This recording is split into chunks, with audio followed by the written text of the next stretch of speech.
All right, today we're working on something cool. Hint, hint. Yep, so this beauty is a 1965 Buick Riviera. Yeah, just a beautiful car.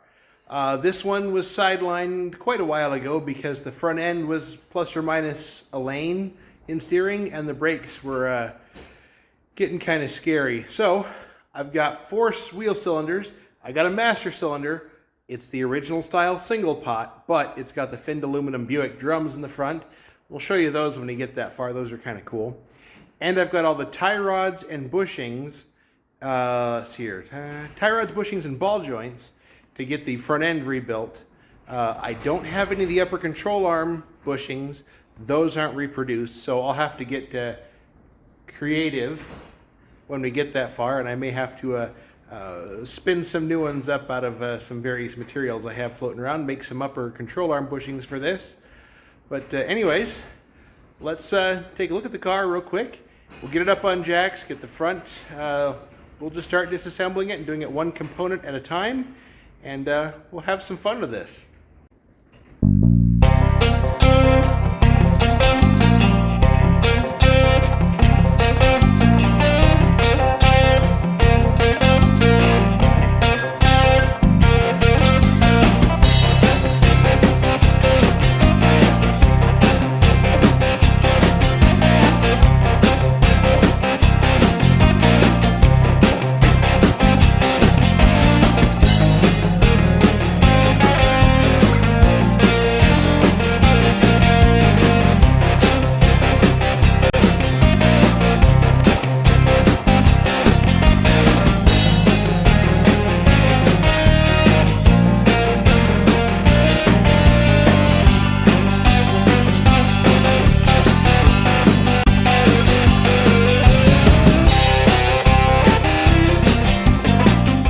We've got the wheel off. You can see the beautiful Buick drum. I mean, that thing is huge. It's probably a 12-inch drum or so. I don't have a tape measure handy, otherwise I'd show you. So here's what we got. Upper control arm. You can see the little nub way up there for the shock absorber. I got big dollar bracket racing going on in the background. Sway bar, track bar, and a single beam style lower control arm with a normal GM coil spring, rear steer style steering box. I've got new tie rods to replace it. Looking at the tire, yeah, there's definitely something going on in the front suspension here. Not sure what, but we're going to replace enough of this that we don't have to, worry too much. So I got the wheel cylinder, the brake wheel cylinder. We're going to get that changed. I'm going to start going through this one piece at a time. Stay tuned on this adventure. So I went and consulted the factory service manual because it made sense on this. The drum comes off like every other drum. There's a cotter pin and a castle nut. That whole thing comes off in one assembly. I think I'm going to start at the top. We're going to start by replacing that ball joint. And the factory service manual wants me to take it off at the chassis side and take it off here. So take off here first, then take off the chassis side while supporting the lower control arm with a jack. I think we're going to start there.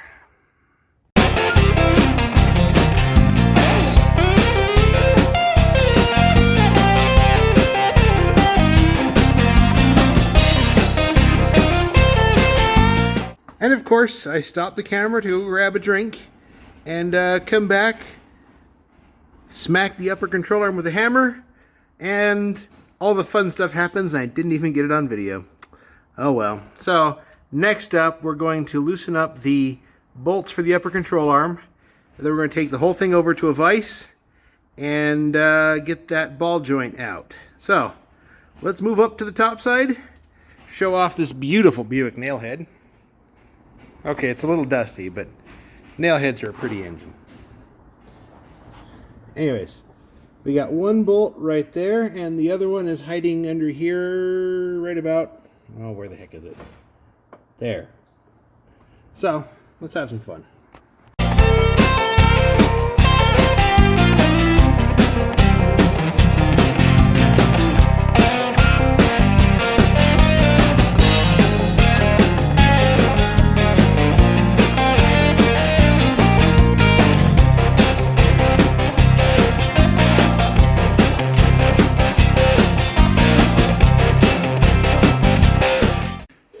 Okay, I cleaned up the control arm a little bit, got it in the vise. Yes, it's still dirty, but I don't have time to clean it, and I wish I did.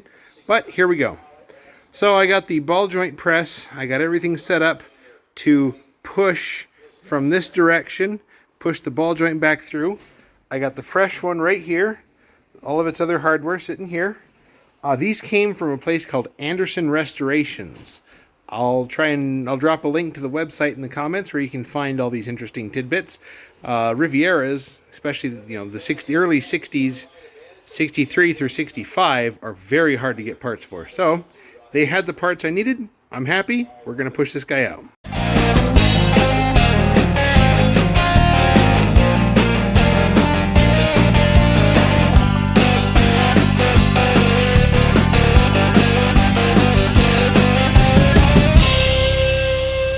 Alright, here's where I'm at. It was proving to be too hard with the ball joint remover, so we moved over to the hydraulic press.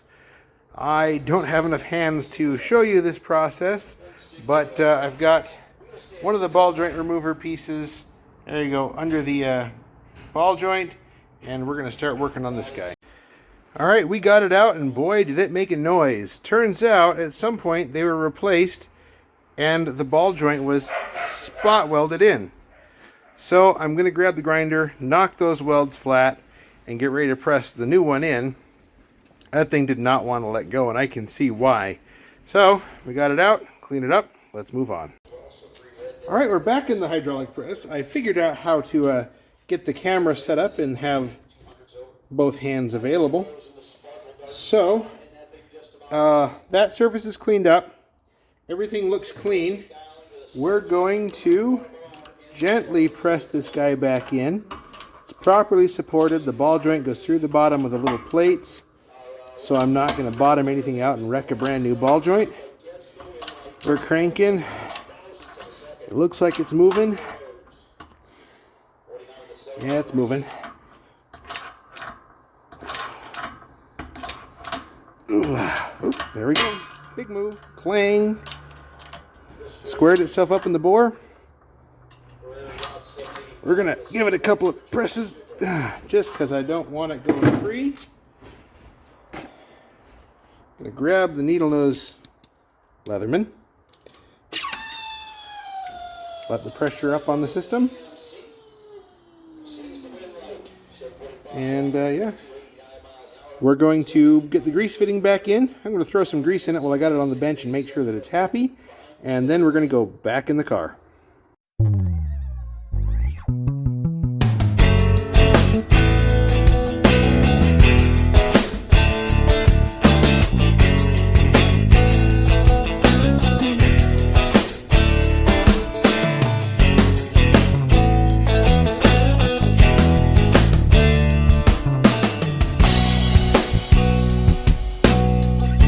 So there you have it. One fresh ball joint on the top of one arm. This is going to be a long project, guys. I've done one and I'm already tired. Alright, we're going to clean up the floor a little bit so I'm not sitting in grease crumbles. And we'll see what happens next. Alright, we're going to call it good there. Since I'm not at my home garage, I'm at the alternate Snow Family Racing garage. Just gonna do things as I can here. So got one ball joint replaced, that's great. Throw the tire back on it, that way the car can be moved around if it needs to. And we'll catch back up on this another time and continue with rebuilding the front suspension on this. Probably move to the lower ball joint and the lower control arm bushing at the frame. Probably do those two next, and then move over to the tie rods and the wheel cylinder on that side. So, stay tuned. There will be more Riviera content along the way.